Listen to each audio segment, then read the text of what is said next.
Preso no século I, o esqueleto azul deixou de ser um presságio de medo para se tornar uma força que aquela aldeia jamais tinha visto. Ele não veio para destruir, ele veio para construir.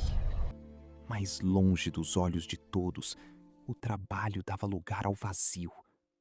Sozinho, perdido, tentando entender como o tempo e o destino o traíram tanto.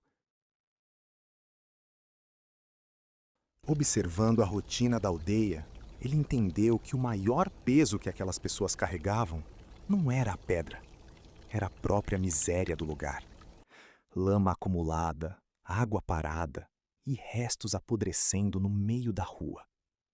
Sem poder explicar com palavras, ele se ajoelhou na lama e começou a desenhar. Linhas, direções, canais, saídas que os aldeões observavam sem conseguir compreender. No dia seguinte, eles começaram a escavar. Primeiro uma vala, depois outra. O medo se transformou em um ritmo de trabalho que unia o passado e o futuro em um só propósito. O esqueleto trabalhava no meio deles, posicionando as pedras e alinhando o fluxo da água com precisão. E então, o momento em que tudo fez sentido.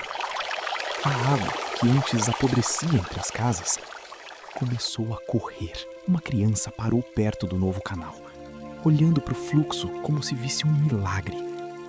Mas não era magia, era engenharia. Uma ideia vinda das estrelas, que finalmente trazia saúde à Terra.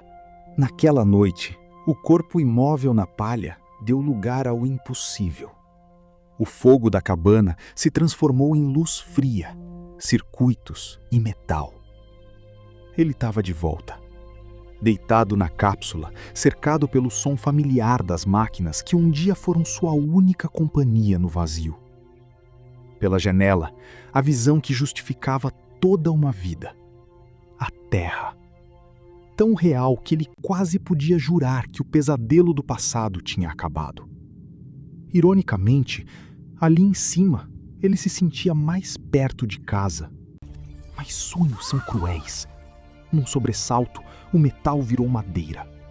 A luz branca virou cinza. Ele estava de volta ao seu exílio.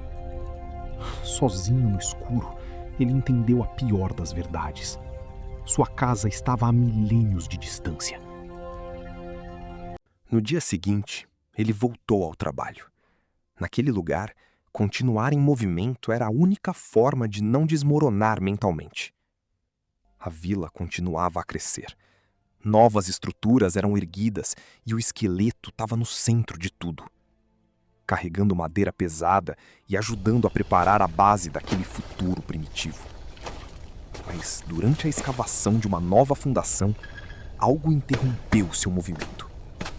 Não era uma pedra, nem uma raiz.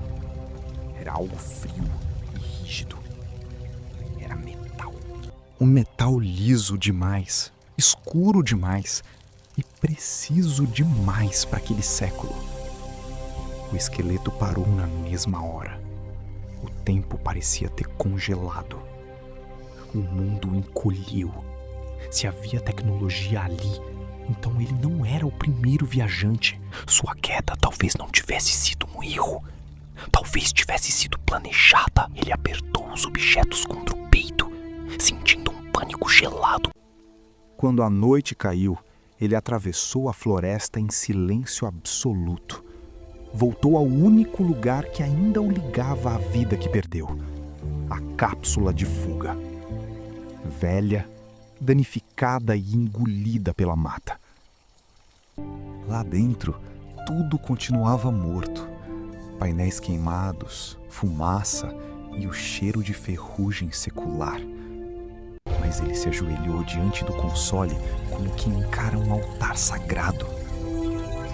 Ele segurou a bateria da TA com as mãos trêmulas. Aquele pequeno cilindro de metal era o único elo restante entre os dois mundos. O monitor piscou. Dados corrompidos começaram a passar diante de seus olhos enquanto o sistema tentava respirar novamente. System Restoring.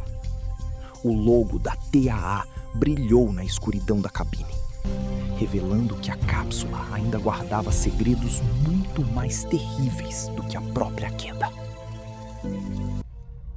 O quê? O cientista, mas por quê?